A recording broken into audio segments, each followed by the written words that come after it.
கையில் காபாலம் அது என்ன கோலம், வயதில் கிழரூபம் இது என்ன பாவம், மார்பில் தலைமாலை அங்கார தோற்றம், நடையில் இடியோசை ஏன் இந்த சீற்றம், ஏரிக்கர மேலே ஒரு ஏறும் பனை. அங்காளம்மனுடைய உபாசனை மந்திரம். அங்காளம்மன் நிறைய பேர் வாக்கு சொல்றதுக்காக அங்காளம்மன் பயன்படுத்திட்டே வராங்க. அம்பாலா தன்மேலே வாக்கு சொல்றவங்க தான் அதிகம் பேர். அவங்களுக்கு மந்திரமே தெரியாத இருப்பாங்க. ஏன்னா யாரும் சொல்லி தரதும் இல்ல.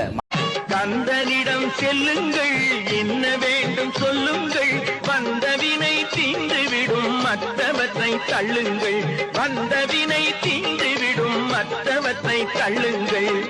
கந்தன்